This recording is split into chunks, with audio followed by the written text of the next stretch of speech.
Hi, my name is Mel Aquino. And this is Michelle. And welcome to our second episode of Motorcycle News Magazine Talk Show. Yes. So right now we're going to talk about what happened in Clarkville, Pampanga, kung saan yung Mods versus Rappers, kung saan naganap ang Mods versus Rappers. And meron din tayong feature, Bikers of the Week. We have there Alicia, Bethany, and Ja.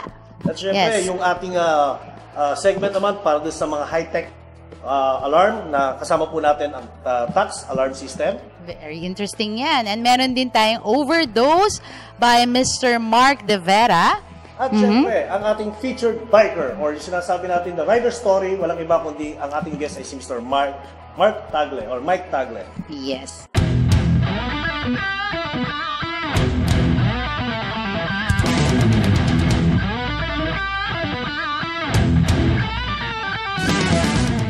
Hi, Ciclistas! My name is Mel Aquino and we are here at Sierra Madre Hotel kung saan nagaganap po ang briefing ng Motor Rally 4 and it is being headed by Spider and Petron. So we have right now is Mr. Mark Schwidan, the marketing manager of Spider. Sir, magandang lalaki po kayo. Good morning, good afternoon, and good evening to everybody. Wow, para si Truman lang.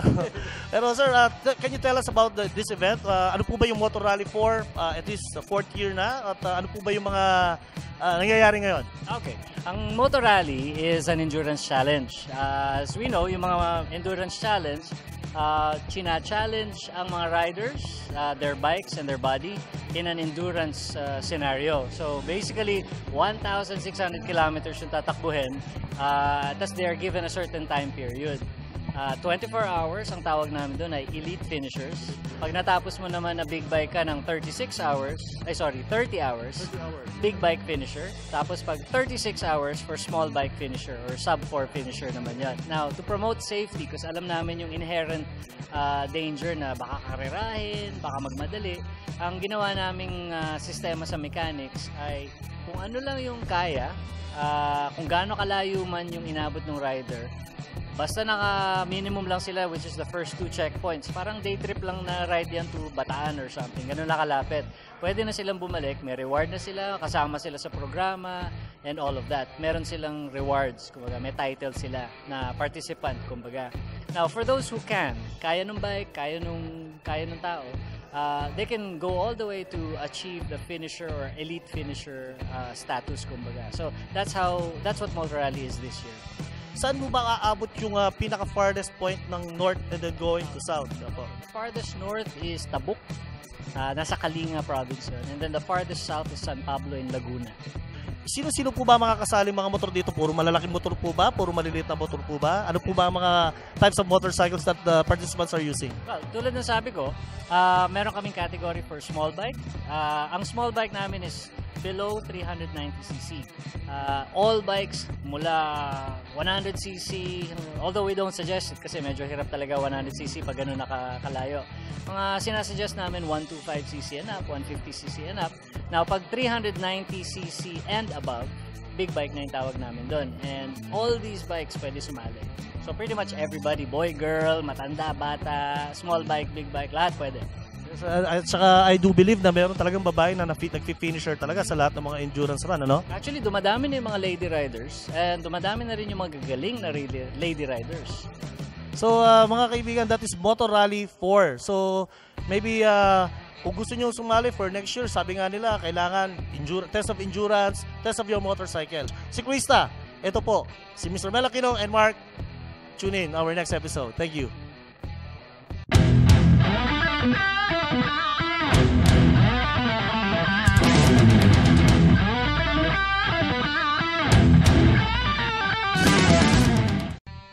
Okay, so nandito po tayo ngayon sa On the News.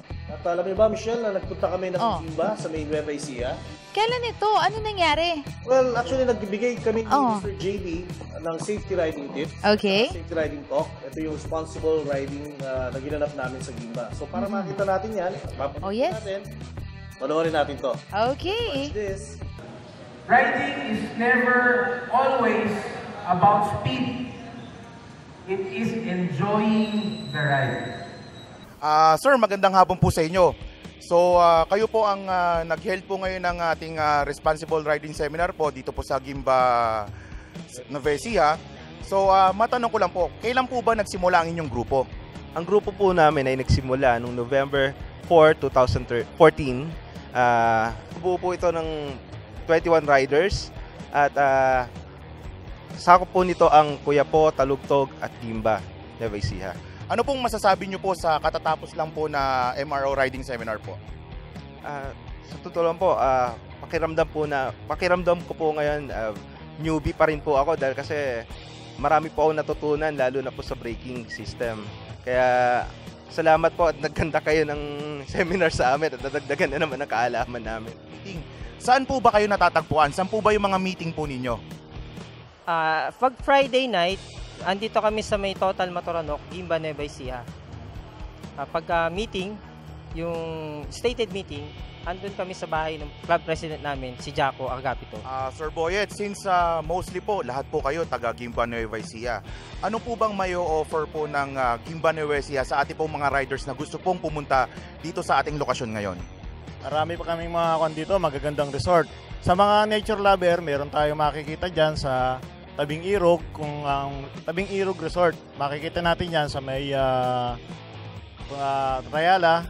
Meron tayong mga dragon fruit dito na sa may Linnek, makikita natin.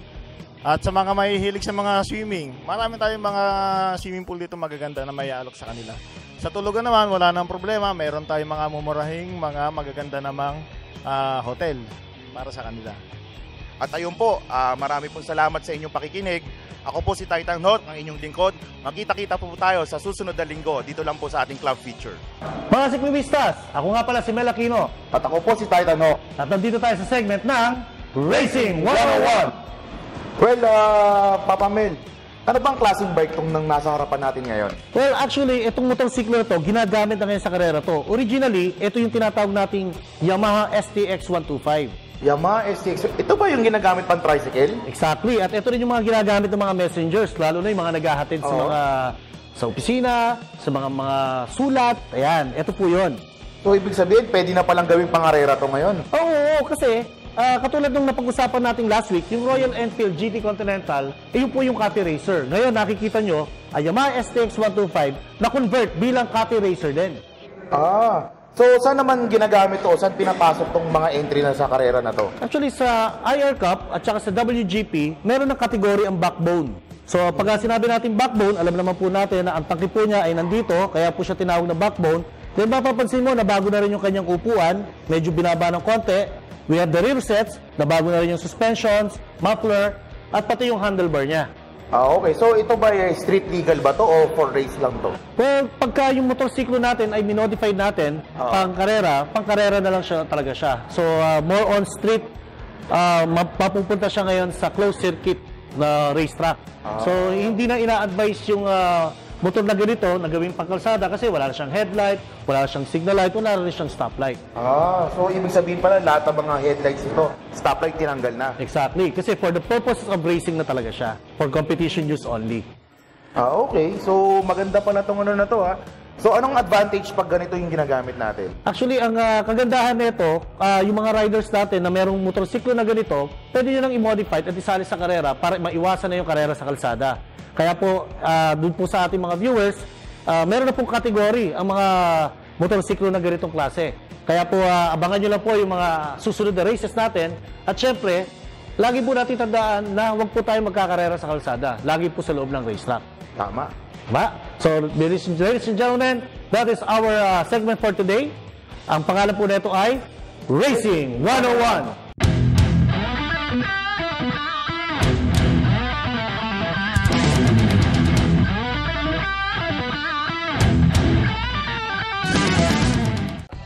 On other events, nagpunta naman po kami sa Clarkfield, Pampanga kung saan naganap ang Mods versus Rockers. Alam mo ba kung ano ang Mods versus Rockers? Hindi. Ba, eto, makikita mo na kung ano. Yes. Watch this VTR. Hi mga sikluwista! Nandito tayo ngayon sa Clark, Pampanga kung saan nagaganap ang Mods versus Rockers. Okay, right now we have the organizers of the Mods versus Rockers, namely Jesse, Mikey, Oxtenic, Alvin. Ito po si Mark Steady para i-explain sa atin kung what is Mods versus Rockers, Sir Mark. Nangyari to sa Brighton ng Riot with the Rockers. Yun yung Rockers na they were riding all Triumphs, you know, old Norton, BSA, and some Hondas and Yamahas back from the 60s. And then ito naman mga mods, they listen to jazz, the modern jazz, the northern soul, ska, some skinhead. It's mixed yung culture nila. So sila yung mga naka-scooter, which is yung Vespa and Lambretta. So ngayon, inadapt namin yung name na yun na nangyayari most sa Europe and US and Japan. Ang ano natin is to gather yung scooter lovers and big bike or motorcycle lovers. Kailan ba nag-start itong Mods versus Rockers dito sa Pilipinas? August 2013. So August 2013. We missed 2014 because people's schedules, we couldn't get everybody together. But now it looked like it worked out all right. So thanks, guys. So, Sir Mikey, can you tell us about ano ba ang kasama ng Mods versus Rockers? Ano ba nangyayari dito? Okay. Yung Mods versus Rockers, lifestyle siya. Lifestyle and culture. So, dito sa ano na to, sa excited na ito, meron tayong, syempre, yung mga mods, dapat yung fashion, music. Sa Rockers naman, yun din, fashion and music din yan. And then, yung halibut, dito, right now, yung 7th natin, meron tayong sleek barbers, yung pomades, kasi part yun ng culture ng motorcycle. Mods and Rockers, part sila.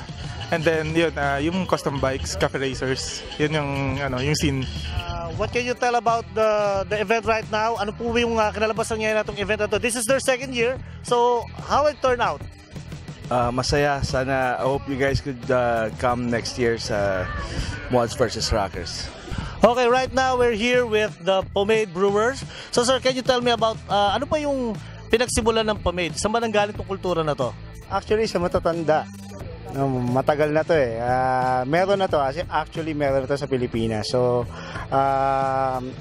kumbaga, binalik lang natin. Binalik na kasi naging stagnant lang dati. Parang meron na, parang usually na, ganun.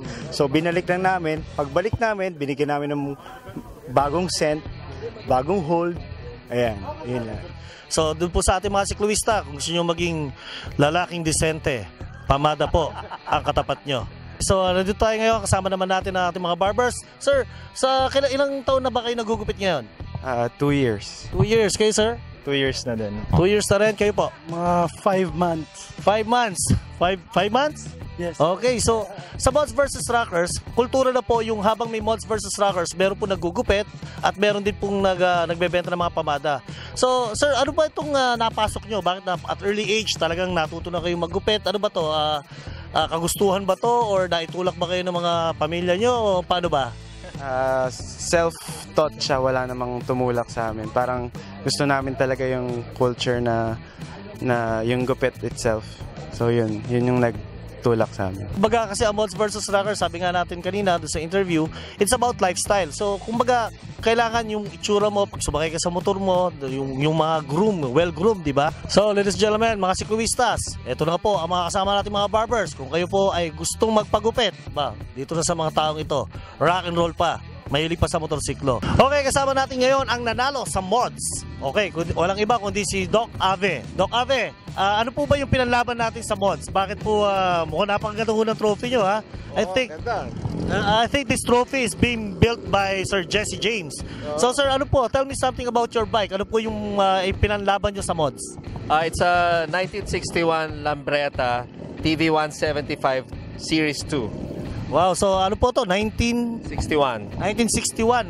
Sino po ba pinanganak sa inyo noong 1961? Ako, noong 1989 lang ako pinanganak eh. So, gano'n ba katagal tong motor na to sa inyo? Siguro may higit isang taon na.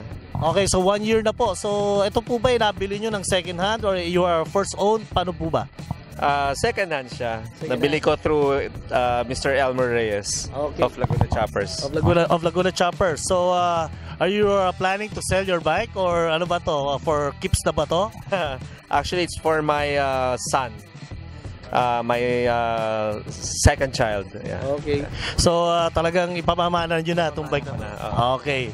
So, ayan po, si Doc Ave ng Mods. He's the winner for the 2015 Mods versus Rockers. Okay, kasama naman natin ang mga nanalo sa Rockers naman. So, nakita natin Mods versus Rockers. Meron tayong champion sa Mods. At ito naman po ang nanalo sa Rockers. Okay, sir. Ano po ang pangalan nila, sir? Warner.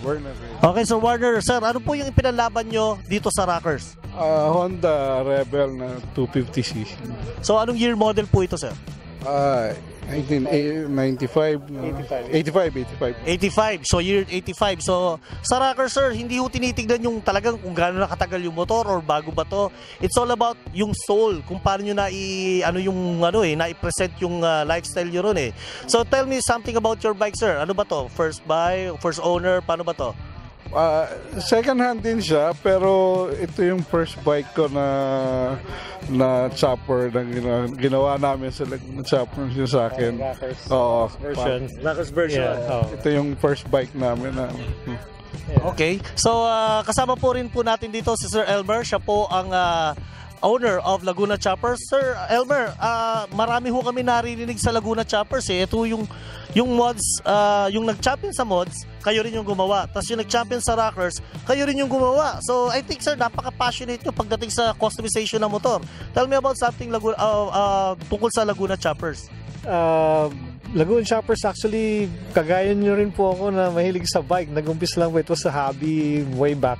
Pero dahil marami pong gustong magpagawa, it's like a chain reaction. So, anong nangyari, instead of a hobby, you know, one thing leads to another, one after the other. Akala ko yung sa akin lang gagawin ko. But then again, ang naging essence is kasi maraming nanloko sa akin nang gumagawa ako nung nagpapagawa ako sa iba. So, well, I decided to open up my own shop long ago.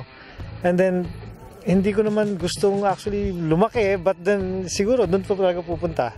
Where can we find Laguna Choppers? Saan po ba natin sila makikita kung gusto nila magpa-customize ng bike? Saan po ba natin sila matatagpuan? Actually, San Pablo City, Laguna. That's where our main shop is. We're about less than 2 kilometers down south of SM Mall San Pablo. It's on the right side going to Lucena. But we have a small showroom in Makati. It's just about 2 blocks away from Pasong Tamuan, 2 blocks away from JP Rizal. It's just a showroom na yung mga ginagawa namin bikes are, you know, displayed there. So right now, naubos.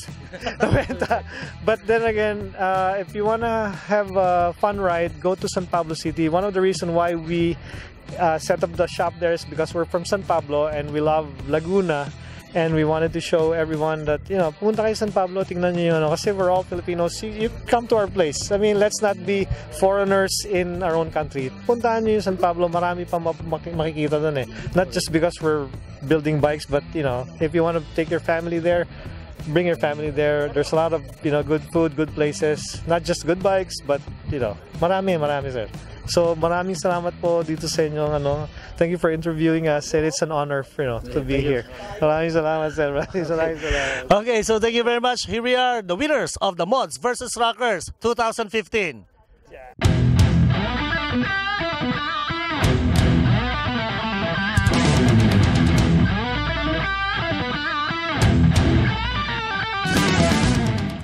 Mga sikluwista, nandito tayo ngayon sa Technology News.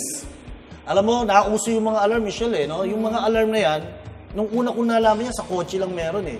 Oo nga. Pero ngayon, iba na. Iba na. Pati motorsiklo meron na rin. Yan yung pagka natabig mo yung motor mo, mag-iingay. Lalo na kailangan yan sa panahon na ngayon dahil maraming nangyayaring nakawan. Nakawan, no? At kung ano-ano pa, di ba? At para mapakita at maipaliwanag po ng ating bisita ngayon na kung gaano ka-high-tech ang alarm system na ito, inimbitahan po natin ng isang alarm expert. Walang iba kundi si Mr. Gilbert Santa Rita.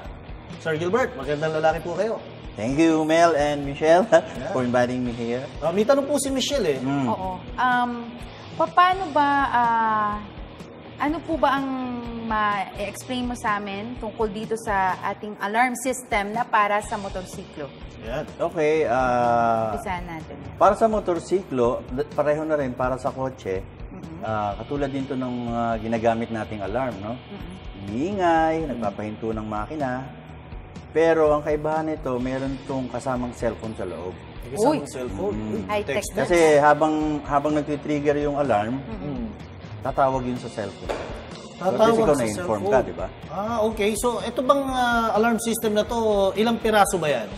Sa kotse, meron tayong isa. Okay. Sa motor, magiging 2 box. Magiging 2 box. So, yung isa, module, yung isa, cellphone. So, ayun, So how special does features it mo na work? ito. Paano ba to? Like, halimbawa, yung una niyang function, yung park mode, ano?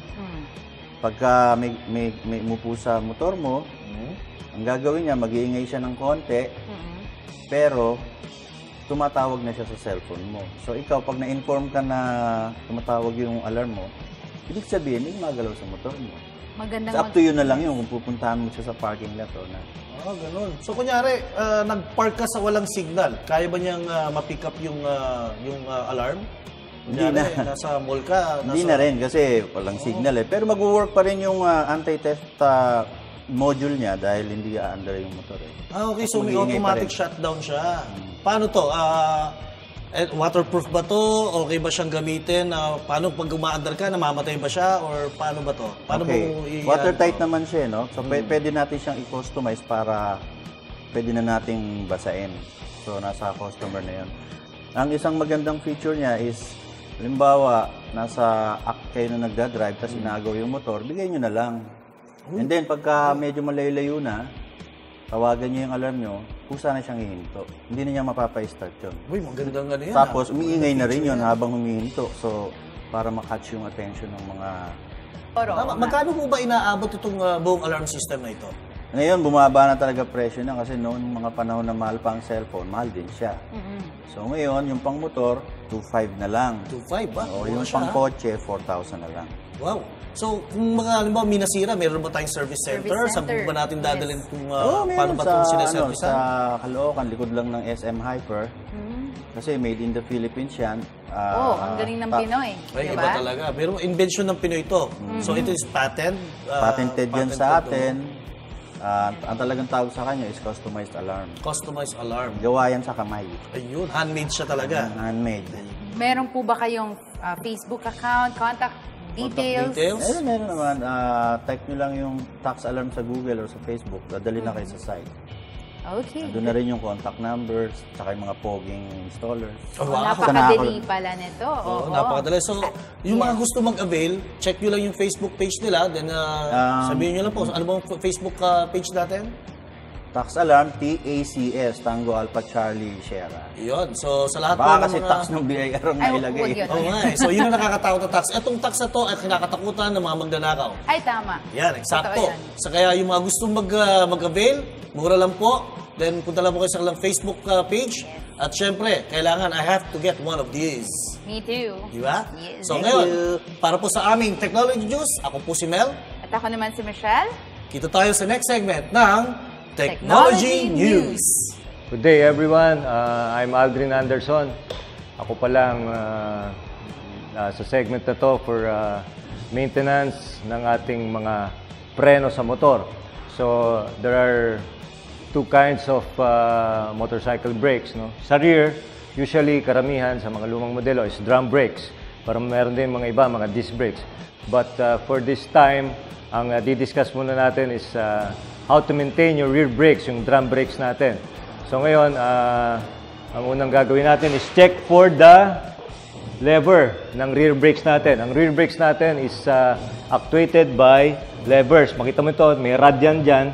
And this one, itong rod na ito, ito ang pag pinapako nyo ang brakes, this one acts as a lever para yung drum brake or brake shoe natin sa likod is mag-expand to hug the rear wheel natin para magkaroon ng friction and then to stop the bike.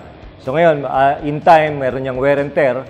So ngayon, ang gagawin natin is to check for wear and tear and kung ano pwede natin gawing maintenance. So ang ating preno is laging efficient. So now, magkakalas muna tayo ng rear hub natin para ma-check natin ang ating brake shoe. Now na meron na tayong access sa ating brake shoe, ngayon, check natin ang ating brake shoe for thickness ng pads. Kasi ang thickness, ito kasi is usually made of asbestos at ito may necessary thickness. Ngayon, ito ma-check natin ang thickness ng ating brake pads is still okay. So ngayon, ang ating pwedeng gawin para ma-condition natin ulit yung brake pads natin ng maganda, kailangan lang natin ng sandpaper. we need at least siguro mga 120 grit or 240 grit or 180 grit. So ngayon, ang ating gagawin is just pasadahan lang natin ng liha ang brake pads. So para matanggal yung mga residue ng mga brake pad natin. So, yan, makikita nyo na nalilinis na natin. Yan. Dalawang brake shoe. So, dito sa taas, linisin natin. And after that, huwag kakalimutan yung ilalim naman. Okay?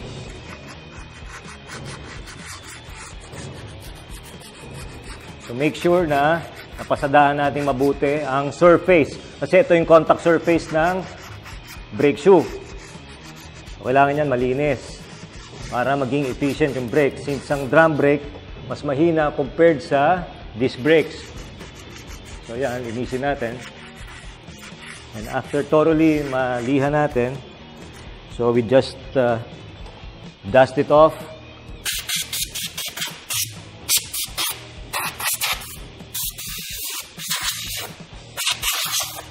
So after ang brake shoe, siyempre kailangan natin naman isunod yung ating hub. Ito yung brake hub. Dito sa brake hub, dito kumokontak ang ating brake pads. So ito, kailangan din natin siyang linisin and lihahin. So same goes, ganyan din, linisin natin yung surface. So, okay. Para magkaroon ng yung friction niya mas greater. So, para ang preno mas efficient. So, yan. Ganyan.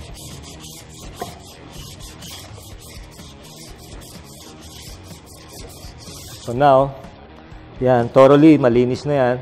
Nalihan na natin. So, wipe off lang natin yung mga dust particles. And kung meron kayong compressor or compressed air, maganda yan, hanginan din natin. Okay. So now we are ready to mount in again yung ating gulong. And dyan, after nito, mache-check natin ang ating preno. Okay, so ngayon natapos na natin linisin yung ating brake hubs at saka yung brake shoe.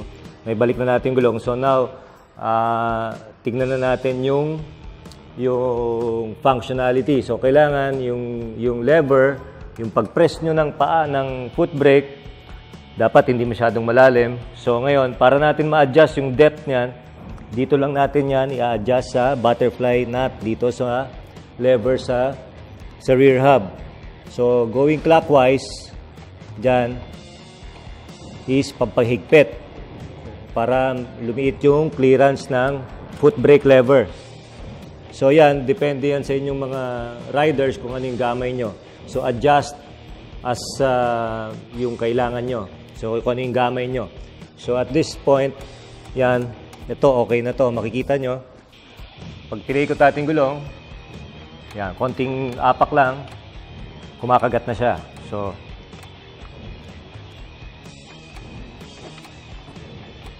yan yung ating pag-adjust ng foot brake lever. Okay, so now that na fully adjusted and nalinis na natin yung preno, and now, it's time to test yung ginawa natin. So, kailangan i-test natin para malaman natin yung efficiency ng preno.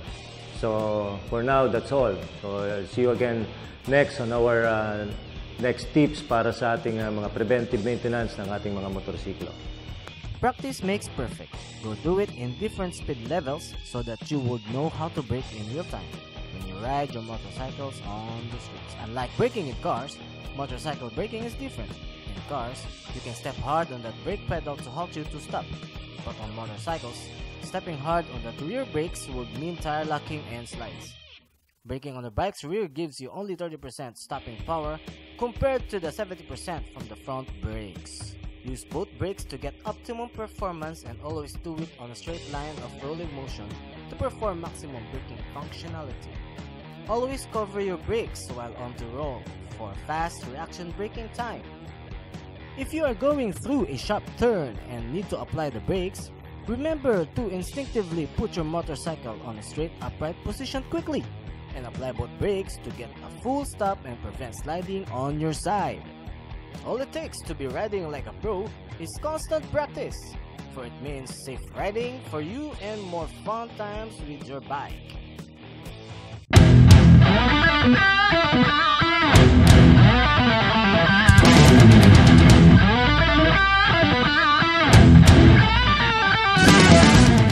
And for our self-defense segment, we have Mr. Gene Ulag.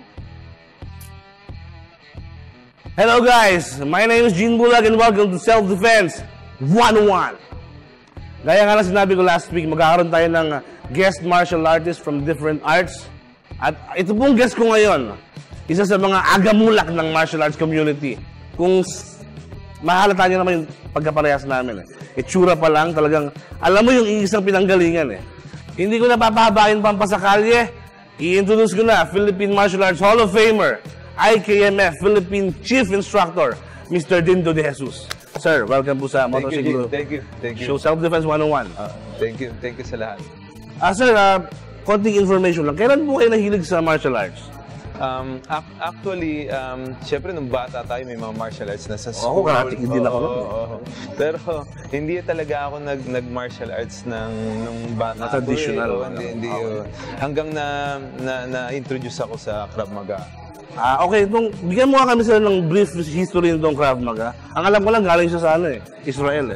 Yun lang. So, ang Krav Maga, yung Hebrew word siya which means contact combat. Okay. So, technically, it's a self-defense system. Hindi siya martial arts Oo, so, galing siya sa Israel. Siya yung official fighting system ng mga IDF, ng mga law enforcement, military sa Israel. Tsaka, almost madaming country. Almost lahat ng okay, so, sa Pilipinas, kayo silang may hawak ng Krav Maga? Sa Philippines, ako yung country director ng International Krav Maga Federation, yung pinaka-federation na binuo ng mismong developer ng Krav Maga sa Israel, si Emil Lechenfield.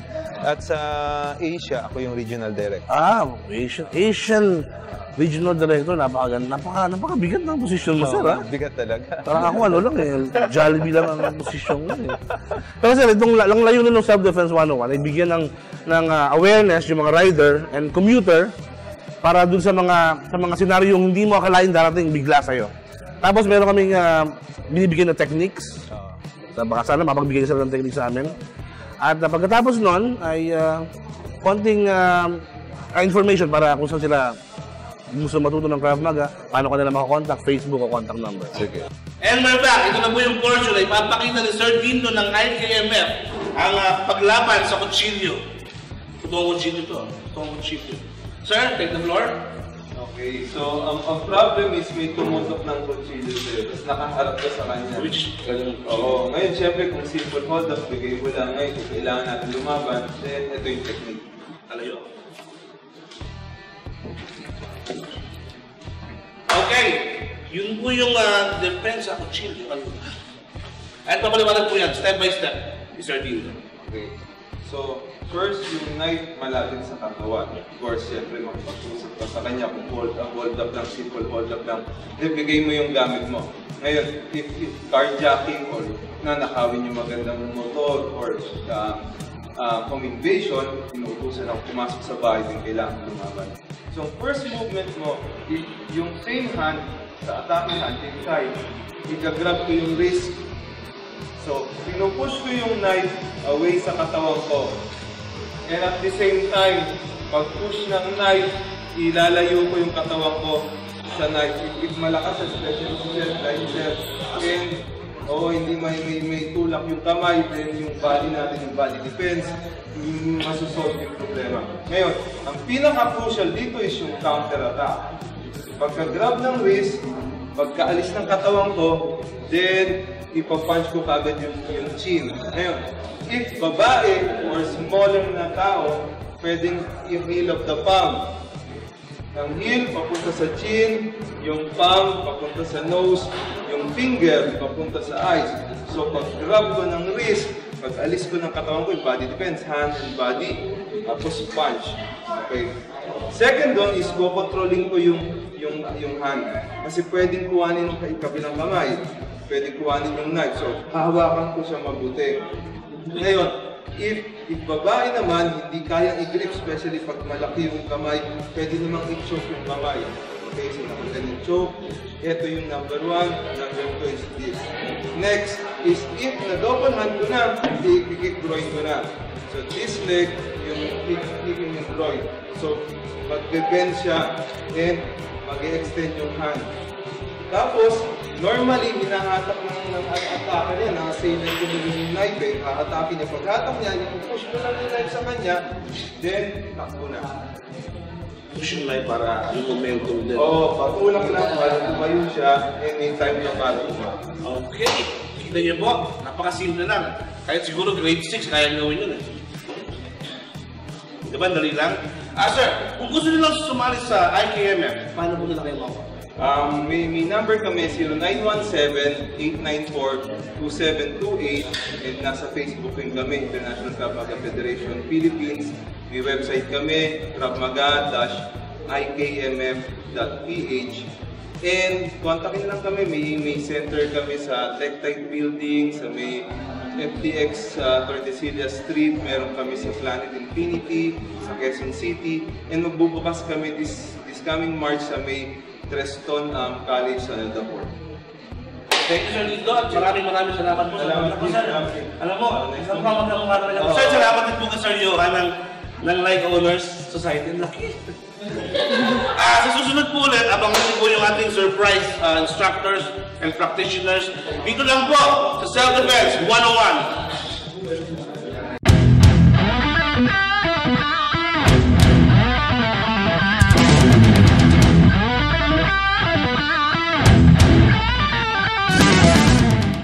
Mga siklistas, nandito tayo ngayon sa Featured Bikers of the Week. Alam nyo, sa mundo ng karera or sa mundo ng motorsports, ito ay dinodominate ng mga lalaki. Pero, ito, kakaiba ngayong araw na ito dahil ang ipapakilala po namin sa inyo, puro mga girls. Diba? Yes, and bago yan, we will introduce, first we have... I'm Olivia A. Ortega. And? Justin Tolentino.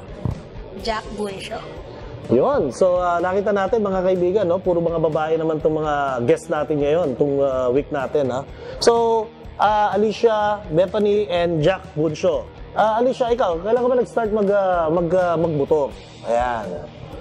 Nag-start po ako ng scooter po, tapos Raider J po. Ayun, Again, what's Raider that? J. So, ito yung motorsiklo naman na parang sports na underbone. Ito yung may cambio rin siya, no? Ayan. So, yung scooter walang cambio, yung Raider J may cambio naman.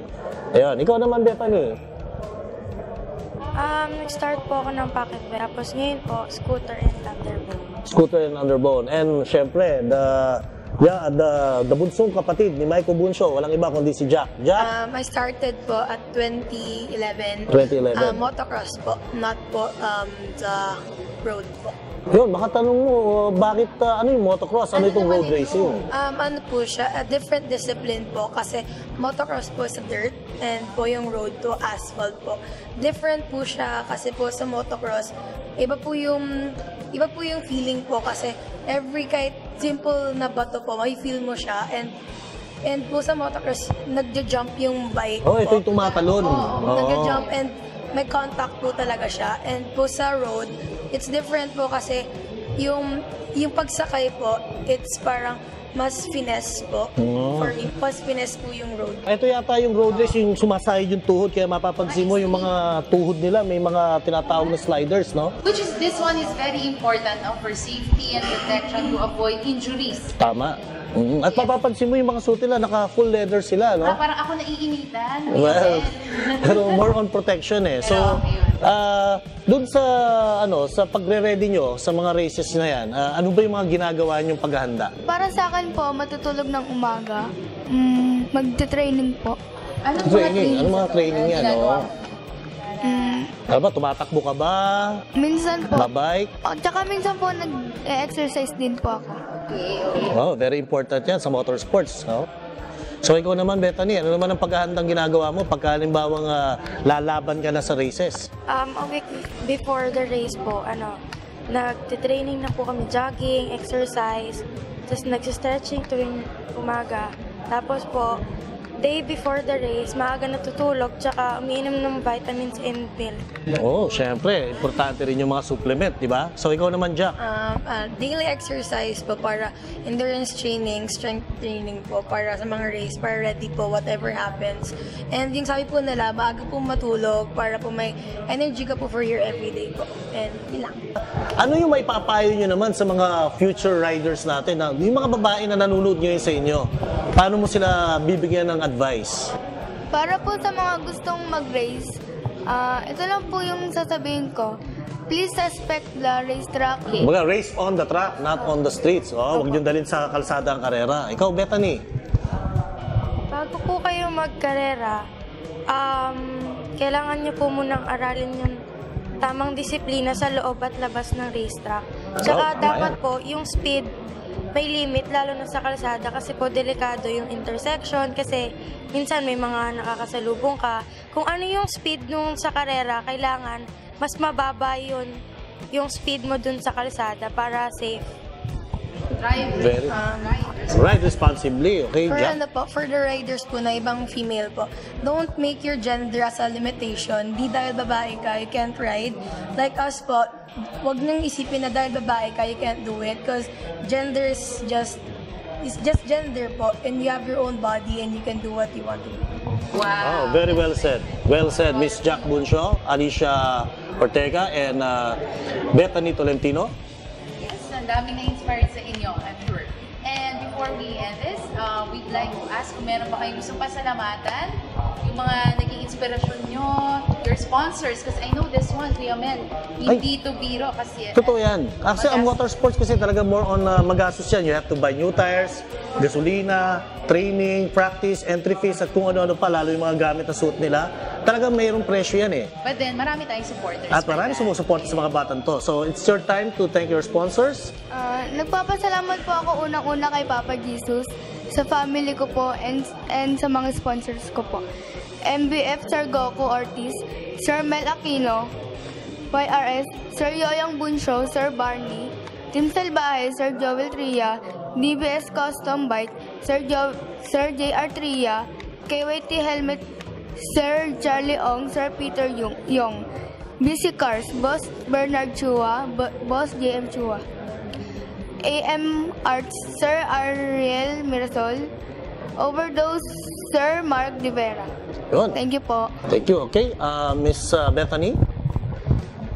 First of all, gusto ko po pasalamatan si God, tsaka yung mga sponsors ko, yung MTRT, Sir Henson, Boss Jack, Sir Bunso, Sir Polly, Honda Philippines, Sir Lloyd, HJC Helmet, MLW kay Sir Louie, si Kuya Rex, tapos yung parents ko na super supportive para sa karera ko. Yes, and finally, the sister or the younger sister of the fastest man on two wheels, Miss Jack Bunsho. Say thank you po to God, to family ko, to MBF, to LS2 Motor World, and to Kuya Goku, Kuya Mel, and kay Daddy, kay na Mommy po. Thank you. Ayun, so I think that's it. And sa mga viewers natin, kung gusto nyo i-involve ang inyong mga anak sa sports as early as possible, mas maganda po yun. At syempre, ikaw naman, Ma'am Michelle. Nako, ang sa akin, ang dami ko natutunan sa kanila, no? Thank you so much for guesting, and we wish you all the best, no? For your success. Thank you. Okay, so lagi po natin tandaan, race on the track, not on the streets. Ito na po ang ating segment na Future Bikers of the Week. Hi, Ciclista. I'm Tyrone Hawk at we're here now at Ropali Classics Plaza for the Club Feature of the Week. Ngayon po, kasama ko po ang Like Owner Society at ipapakilala po natin sila. Sir, pakilala po tayo. Hello, I'm Vico Mamalin. I'm President of LOS. I have some of the officers with me tonight. Our Public Relations Officer, Nick Mondragon, is here. Our Sergeant-at-Arms, Johan Telly, our Secretary, Mike Estrella, our Treasurer, Eric Katipunan, and our Advisor, Jun Mirasol. Thank you, sir. So, bali, Sir Vic, paano po ba nagsimula ang Like Owner Society? Well, the group started with just a few members. These few members saw the scooter kind of like it's a unique scooter in town, so we bought our Kimco-like scooters. Then we found out that there was a Facebook page somebody had created for the Kimco-like scooter, so we joined. Then we started getting in touch with each other. Una, barkadahan, meeting in some place along Julio Vargas. Tapos nagano na kami. We started discussing like, let's have some rides, no? So we went some short rides around. Then as we got to have more and more members, we felt it was time to get organized. So in October of 2012, LOS was born. And we elected our officers so that we could get our activities more in order. Okay, sir. So, bali po, ano po ba yung advocacy or vision and mission ng grupo natin? Well, the group was envisioned to enjoy the brotherhood and camaraderie among ourselves. So, we also thought that this would be a group that wherein we could exchange our ideas with regard to scooter. No? So if somebody was inquiring on a certain aspect of the unit, there was somebody else to be able to reply to that. No? So there was an exchange of ideas and suggestions. No? So this stayed within the group until we grew. Now we are something like 70 members, mostly within Metro Manila, although we have a number of our members in Batangas. Okay. So you have, right now you have 2 chapters here, parang ganon. You have Batangas and Metro Manila. That's correct. Okay. So, bali po sir, ano po ba yung mga accomplishment po ng grupo natin? Saan po ba nang sumali o ano po ba yung mga ginawa natin for the past couple of months or years? Thanks, Titan, for that question. We have a public relations officer in our group. That's Nick Montagon. He will answer those questions. Yes, bali nung nakaraan, yung group namin, nag-participate kami sa M3, yung Manila-Matnog, Manila na endurance race. So, 2 kami nag-participate doon. And yun, accomplished naman namin. Tapos next, nag-participate kami ulit sa Cannonball. Doon sumali naman kami sa Group of 10 category sa Cannonball 500. And yun, naka-finish naman kaming lahat. Unofficial pero 3rd place kami doon sa event na yun. Ano po ba yung mga pinagkakaabalahan ng grupo natin? Last year meron kaming outreach program. Okay. So ginanap naman yun sa Malabon. Nabotas pala, sorry. Nabotas Elementary School. So, nag-donate kami ng mga school supplies nila. Yun yung ginawa namin last year. So, this year naman, may plan na kami ulit na mag-set ulit ng outreach program namin. Yun pa yung pinag-meetingan namin. Okay, that was nice. So, maganda pala yung grupo nyo, no? Instead, meron na kayong endurance, you also do outreach programs, di ba? Yun ang kagandahan ng mga riders, eh. So, kung ako ay isang ordinaryong rider at kabibili ko lang ng light, paano ba ako sasali sa inyo? Si Sir Jun na lahat na magpapaliwanag. Yes, thank you. First of all, good evening sa lahat, no? Yung pagsali sa Like Honor Society, una-una merong open page, yung Kimco Like Honors Group, which is we call club. Pwede silang pwede nang ihanapin sa social media, no? Kita-type lang nila. Then, pag nakita nila yun, pwede na sila mag-interact doon. Then, ang requirements lang, siyempre, may like, di ba? So, then, dapat merong code 1 sa license. Siyempre, then, complete years, pagka nagra-ride, then, pwede silang sumama ng ang first isang ride, then isang meeting. After that, entitled na siyang maging official Like Honor Society group, which is merong other close group, doon na siya papasok. Yung iba nagtataka eh, akala nila yung K-Log, yung Kimco Like Honors Group, yun na yun. Then, pag nakapasok na sila, Magugulat na sila. Mayroon pang other group na nandun na sila sa loob, which is nandun yung kulitan, nandun yung mga masasaya na camaraderie. So parang you have two separate stages. One is for the general public, one is for the official members. Tama po ba? Saan po yung tambayan nyo palagi? Different places eh. Last time nagkaroon kami ng TV sa Sentries, McDonald's Sentries, which is along EDSA, almost corner ng Quezon Avenue, besides BMW yun eh.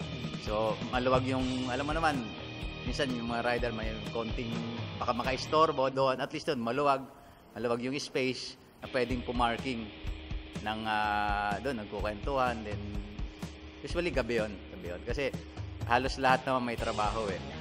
So after work, yun lahat. Kumbaga outlet kasi, releasing of yung pressure. So, okay pala, maganda pala sa sumama sa grupo nyo. So parting words, sir. Meron pa kayong mga future events na gustong i-plug, or baka meron kayong mga gustong on the future, meron ba kayong mga rides or events na gustong sabihin? We have naman almost monthly rides scheduled. Yung gustong mga sumali or yung gustong mag-participate sa grupo, update lang sila doon sa page, kasi doon lahat pinopost. Yung minsan may birthday nung ng miyembro, tapos si Nick planning to join the motor rally. Yeah, motor rally. And since na maaga pa yung February pa lang ngayon, we're still planning pa for the future rides. Then Sunday, kay Biang Tunnel. Tapos tatagos ng Nasugbo and Tagaytay. Kaya lang minsan pagka naisipan kung saan pumunta, para na rin endurance. Pagka punta lang tayo doon, masaya doon, di ba? Almost 15 hours for one day na nagra-ride eh. Inabutan ng ulan, di ba? Sa tingin ko nga ganun talaga yung usually ginagawa ng riders. Pag napasarap, imbis na ito lang yung destination, nagkakaroon pa ng second destination at pahaba ng pahaba. So in behalf of Motorcycle News Talk Show, marami pong salamat. And I'm your host, Titan Hawk. And kita-kita po tayo sa susunod na linggo for the Club Feature of the Week. We are the Light Honor Society, and we are here at the Motorcycle News Talk Show.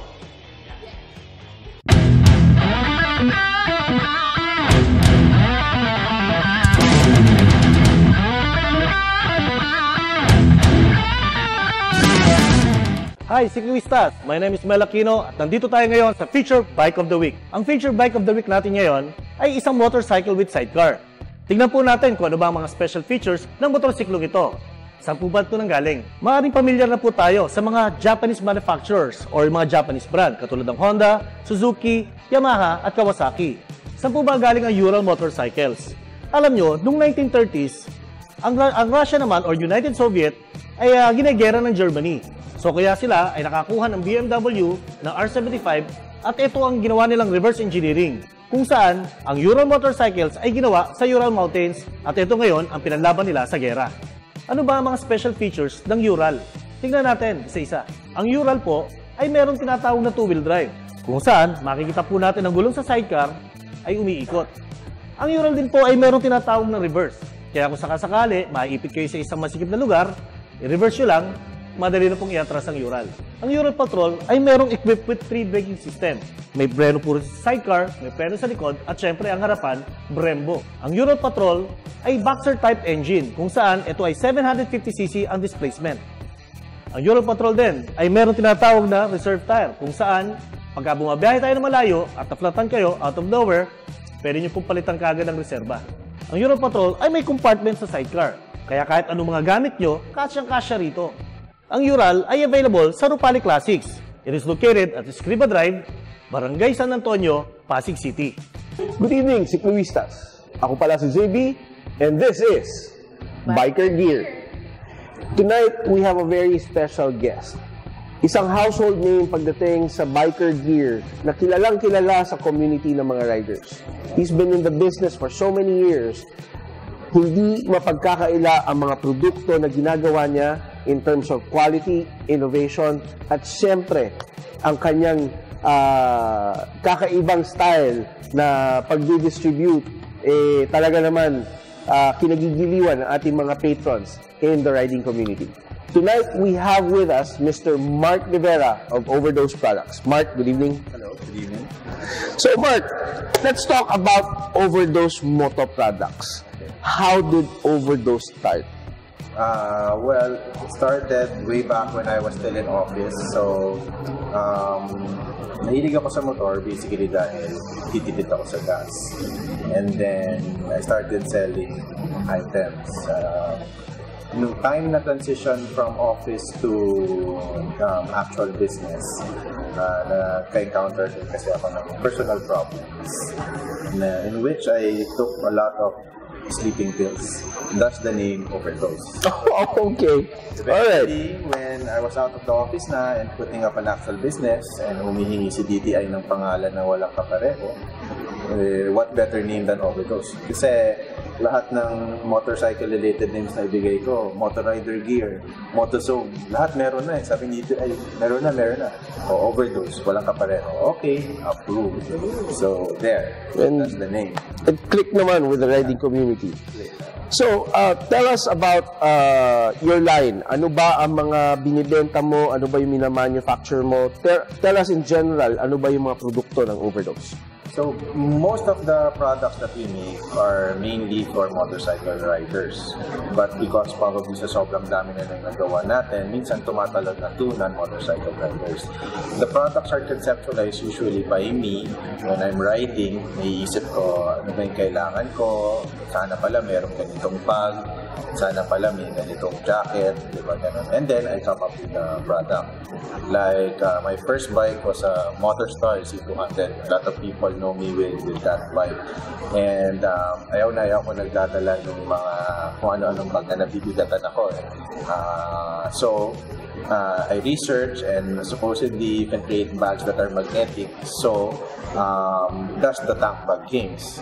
So, these bags, namamagnet lang siya dun sa metangke through very, very strong magnets. So, yung mga nag-worry na di ba malaglag, no, it won't fall down. These are special magnets meant to stick to your tank, even at high speed. So, we created variants and sizes. May maliit, may malaki, depende sa need nyo. Kasi iba, formal lang, unting gamit lang. Yung iba naman, halos 2 maong, 3 t-shirt, ganyan, toothbrush and gano'n kasi mahaba yung dahil.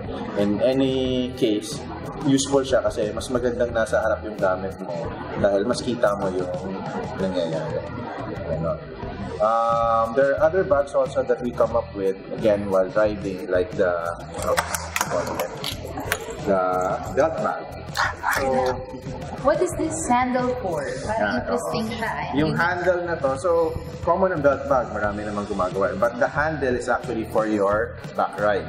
Ang tao, hindi sila comfortable na dito hinahawakan sa shoulder. Siguro makilitiin or siguro na feeling nila nakokontrol yung pag-ride nila. So, mas okay sa kanila na dito na lang nakahawak. At for the rider sa back rider, secured. Mas secure. Mas maganda yung hawak niya sa kanyang operator. And just like any of our bags, we usually put a lot of compartments sa mga bag natin. So may several pockets for different sizes of cellphone. We also always put rain cover para syempre pag umulan, alam mo naman ang kalaban natin motorista. At least yung gamit natin tuyo kahit tayo basa. Diba? And then, mahilig tayo makinig ng sound. So usually I put a earphone pocket. Ayan. And then right now, when I started, we used to make the bags in the simplest materials, which was polycanvas. The most common material, I say, because ito yung ginagamit sa mga corporate giveaways. But then I realized, baliwala yung magandang design ng bag kung hindi rin naman magtatagal. So slowly, ito na yung latest generation of bags. We are using Cordura. And 3M reflectors. Kasi syempre pag nagmamotor tayo, maganda yung visible. And then Cordura this material, of course, napupunit dahil you can't make it into a bag if you can't cut it. But when it tears, hindi siya tumutuloy-tuloy. So you can see in my YouTube demo, there are 2 people naghahatakan. Hindi nila mapunit yung cordura ng by hand. Kailangan gugunting. And for those who doesn't know this kind of cordura or this thing, is this imported? Or Well, yeah. All materials, even if you locally manufacture it, syempre imported yung item kasi we don't have a local mill producing yung material. So we still rely on materials that are coming from other countries. So even if overdose is considered to be one of the lowest costing products for rider gear, the material alone is basically top-notch. Yes, top-notch. Actually, hindi ko pa siya nire-release as of now because I want to really test it for a year or so. But if I see that we have a low rate of damage, I can actually later on say that over those products, when you buy it, you have a lifetime warranty. Wow! Okay. That's nice. That's nice. Bihira yan. So there, and then aside from having lots of compartments, good quality, our bags also gusto nila dahil minsan meron tayong mga secret pocket. Itong secret pocket na uso to sa mga gun owners dati. But actually, you don't have to have a gun para ma-enjoy to. Sometimes you could put your valuables here, or yung mga hindi mo na gusto na laging kinatalikot, nandyan, diba? Kasi mas hindi halata. So, yung mga gusto mo lang makita, lalo na for example, you're going to the mall, siyempre, chinecheck na security. Yung mga personal stuff mo na ayaw mo makita, lagay mo na lang secret pocket kasi yung main pocket lang naman yung gagalawin ng security. So, this bag is the Tron bag. Inspired when I was watching the Tron movie. It's shaped like that disc at the back. It's meant to be a backpack. It can be a leg bag. It can be a body bag. Ang technology nito is yung na-alternate mo yung placement ng locks. So, aside, pwede siyang papunta dito. So, various ways of wearing it. And then, we also make jackets. Okay. Here we go. Ito na yung apparel. Yon. So, this design is called the Basic Armor. It's one of my earliest designs. I think 8 years. Pero still running, still selling a lot. This is actually our lowest quality. Lowest quality yan, ha? Pero sa amin, based on our standards, ito na yung pinaka mababa kasi we make pa high-end jackets to be at par with the imported ones. Ganda, maganda pati yung likod niya. This one. Yeah, parang may reflector. Am I right? May abs pa sa harap. Oh, the laptop bag. Yeah, this one, very... Okay. Very Ito medyo weird ang itsura. So, like I said, tumatalo na. Actually, there are some school kids na bumili na nito. Basically because they like the design. So, why is it considered still a motorcycle bag? This armadillo bag is basically meant to carry a helmet. A full face helmet. Kasha dito, whether LS2, HTC, whatever brand. It looks small, no? Yeah. Pero if you take a closer look, the first thing you should notice is nag-expand yung flaps. I see. I see. That's not enough, diba? Kasi it's very small. There's a zipper na tago. When you open it, nag-expand pa siya. So, what happens is when you put the helmet, nag-expand na to, nag-expand pa yun, nakasya na yung helmet mo from that surprisingly small space. So, ang maganda sa kanya dahil spandex, yun nga, that small variance in the sizes of the different manufacturers, ma-accommodate naman yan. It's like wearing a spandex shirt, diba? Kahit na small yung binili mo, in your immediate, papasok naman yan. Tapos, yun, this is strong actually. We've tried tying this to 2 motorcycles. Nakatak na yung kabila. Yeah, kaya naman. Ganun. So there. Protection na rin sa back mo, ah. Yeah, actually on its own. Yeah. Thickness. Yung thickness kasi, one is padded for your gadgets because now uso na yung meron kang tablet, gano'n. And secondly, if you notice, the bag stand up on its own. Kahit walang laman, medyo may form na siya. That's what, pre-form kung tawagin. That's what we call it. And usually na-achieve natin yun with the Cordura material, with the other materials. Nice, nice. So, speaking of innovation, quality, so everything is already on the Overdose products. Yes. So, in the future, what else are you putting in store for the riders? I always listen to the feedback, and some of them are, ridiculous. Like, can you make a tank bag that can become a saddle bag that can become a underbag bag? No one bag can be everything. It can be 3 bags in one, but every bag in one, ganun. Pag may narinig naman ako na medyo okay, like right now, may nagka-clamor na, Mark, gusto sana namin nung jacket na it looks plain and then there's an accent of metal pads.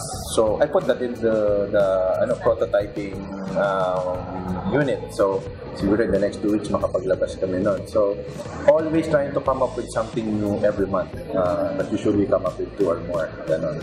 Along with our import na rin. Siguro the great thing now, because of the globalization of the internet, I'm able to integrate some of the imported stuff with our local manufacturing. Like, of course, we don't manufacture the metal part. Yeah. We import it na kasi I have to get the machine pa to get the metal. But now I can get the raw materials and then we can make it locally pa rin. So, do you have custom-made? Yeah, we can accommodate custom made for motorcycle groups, either jackets or vests. Wala pa naman nagpa-custom made ng bags. Usually companies yung nagpa-custom made. But yeah, I allow that. I mean, I don't have to put my brand. If the company requests na, hey Mark, can we ask you to make a bag and then we put our brand? Pwede naman, we're very open to that. So this is Overdose Moto products. You can never go wrong with the products developed and sold by Overdose. So again, Mark, maraming salamat for gracing our show. Sana next time meron na kaming para sa amin. In fact, I've been a loyal Overdose Moto product user. Wow. How old is this? 5 years? Yeah, 5 years. Mga 5 years. Very durable. Oo. Saved me from a crash once. Again, Mark, thank you very much. Thank you. This is Rider Gear. Good evening, Cicloistas. Welcome again to another segment. My name is Rod Cruz. With me is JB, and welcome to Rider Story. With us today, a good friend sa riding community. Maraming storya to habang minsan nagkukwentuhan kami. Okay, without any further ado, let me introduce to you Mr. Mike Tagle. Bro. Hi. Good day. Good day. Hi, Mike. Sir JB. Okay. Tell us your story. It's a funny story yung paano ko nagsimula mo. From tricycle to big bike. Tricycle? Yeah. During high school, I have a classmate. Yung kuya niya, sinusundo siya ng tricycle. On their way home, nadadaanan yung bahay namin. So, sumasabay ako. And then yung kuya niya, with a little convincing, nagpapaturo ako maneho ng tricycle. So, pumapayag naman. So, I learned the manual ng motorcycle. Tapos, di marunong ako mag-tricycle. Several years, siguro before high school, before graduation ng high school, meron akong friend, tinawagan ako, Mike, punta ka dito sa bahay. Ayan, sige. Pagpunta ko doon sa kanila, meron siyang GPZ na 1,000. Kalabaw! Yun yung mga panahon na uso yung bumibili ka sa Ilocos. Yung mga big bike na gano'n. Kaya, bumili ako eh. Sabi niya, oo nga no. Marunong ka ba niyan? Aba, syempre. Oo! Sabi ko, marunong ako niyan. Testing mo kung okay. Hindi kasi ako nagmamotor eh. Sabi niya, sige. Di syempre, yung basic, dahan-dahan. Pagliko nung unang kanto, doon, pinawisan na ako. Sabi ko, ito na, subukan ko. Di iniikot ko muna. Kasi, lagyan natin. How old are you then? Huwag na, baka malaman na. Pagdating ko, pare, okay ito, maganda, mabilis. Sabi ko ganyan. Sabi niya, sige, uwi mo muna. Ha? Oo, hindi pwede kay Lola, baka makita, pagagalitan ako. So, inuwi ko. Tapos, after a week or two, na-assign siya sa province. Naiwan pa rin sa iyo yung bike? Naiwan yung bike sa akin for a certain number of years. So, doon ako nag-start mag-big bike. Hiningi ba niya ulit yung bike sa'yo? When he comes back sa lugar namin, kinukuha niya yung bike, tapos binabalik niya rin. Ayun. Kailan to? Siguro yung on-off, mga 2 years. Yeah. So, kung nawala yon, so di walang motor. And then, I have another friend who's from Cebu. Pinadala na niya yun kasi alam niyang nagmumotor ako. Pinadala niya, pinapabenta, hindi ko binenta.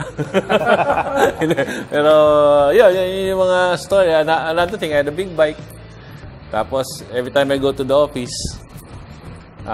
binili ko na yun sa mga tao. Pag tinanong ni Dad kung kanino itong motor, sabihin nyo, pinaparada lang ni Sir Mike doon sa kaibigan. Sa kaibigan niya yun, pinaparada lang. Yung natanongan nung dumating yung father ko, nung tinanongan niya, hindi ko nabilinan. Yan, yun yung mga story. Marami So, pa. GPZ 1000 as a first bike. Samantalang ako, hopper lang nung araw eh. Another interesting story about a good friend here is about yung motor, the very controversial motorcycle lane.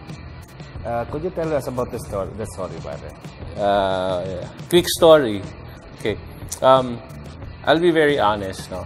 I'm sure you know naman si Sir Jojo Medina. No? During the time, I was with the MCPF and he gave me the task to do a proposal for the motorcycle lane. So, which I did. Okay? With the intention of, yung intention of it's to do good for the motorcycle community. With the considering of kung ano yung meron tayo. No need to put up another infrastructure, yung mga ganun. Kung ano yung meron tayo. Ang ano namin dun is good intentions talaga. Yun nga lang, during the process when I already proposed it sa LTO, tin-transfer kami sa MMDA. So they saw, actually, they used the presentation. Okay. And there was a time na tinawag kami for consultation. Akala namin consultation, but when we got there, it was already an implementation. Sinasabi na sa amin yung implementation. Yung intention namin was not supposed to be a dedicated lane. Yes, that's true. It's not supposed, but hindi naman siya. Kumbaga, ang alam namin is that there's an assigned motorcycle lane na if you're a beginner or if you're a regular rider lang na commuting lang, you could go there. Ang ano doon is if the motorcycle lane is here, cars on the right side would know that motorcycles are on the left. And cars on the left side would know that their motorcycles are on the right. But if you're a seasoned motorcycle and you could weave your way through the highway. That's fine. That's fine. Yun nga lang, ang nagkaroon was in-enclose nila yung motorcycle lane. And another thing that is when we ask them, dapat po yung motorcycle lane natin, maayos yung kalsada. Kasi magkakaroon po ng limit yung and there's no way to move yung motorcycle, lalo na yung mga bulaga. Ang sagot sa amin doon is, department yan ng DPWH. Okay. Well, everywhere naman we go to, kunwari when we do our research and we study the motorcycle lane everywhere else, sa ibang bansa, it's always based on, syempre, good intention. Yes. But sometimes the fault lies in the implementation and the implementer itself. So ako, I believe in Mike when he created or when he designed the motorcycle lane for this country. It was set for good intentions. Kaso, it wasn't supported enough by, syempre, enforcement. It wasn't supported enough by the implementers. So, ang laking kakulangan eh. Saka, parang sinasabi na natin dito, yung mismong kung sino talaga yung gagamit ng lane na yan. So, dapat, kung sino yung proper representation, ang pinag-uusapan dito. Dapat continuous development. Ang nasadin lang ako kasi is that when we presented it was supposed to have a consultation talaga na what is this for? Kasi I could show you the presentation na ganito. It's supposed to be it's to promote share the road with motorcycles, not only motorcycles and cars but also pedestrians and everything. May signage, and of course yung infrastructure can be supported by different motorcycle manufacturers or dealers. Pero yun nga, nagkaroon ng, sa akin lang nagkaroon ng kapalakan dun sa usapan about yung technicalities. And they implemented their own. Well, we all hope na sana mabigyan ulit na pagkakataon ng community to bring back to the table kung ano man yung issues surrounding the motorcycling. Yes. Yes. And hopefully when that happens, you'll be back on board and you'll help us out. Oh, anytime. I always tell you naman guys, nasa likod na lang ako. Anytime. Alright. Anytime. Okay. Okay. Thank you, Mr. Mike. Thank you. Thank you. Thank you. Siguro final story o final how would you compare riders today from the riders yesterday? Sa akin lang, napakaswerte ng riders ngayon because of technology, because of motorcycles now are what they call user-friendly. And at the same time, noon, before nung nagmomotor kami, walang nagtuturo. It's to each his own. Ngayon, nandyan kayo, nandyan yung mga ibang grupo. They try to learn they try to give yung mga safety ridings and everything. Yeah, that's it. Again, thank you. Thank you, sir. Thank you. Mike, thank you. Thank you, thank you. And hope to see you again and hope to see our riders again sa next issue natin dito sa Rider Story. Mga siklista, natapos naman po ang isang napakagandang episode. Yes, at sana marami kayo natutunang mahahalagang impormasyon tungkol sa ating mga motorsiklo. At syempre, ako po ang inyong host, Mr. Mel Aquino. At ako naman si Michelle Suzara. At ito ang Motorcycle News Magazine Talk Show.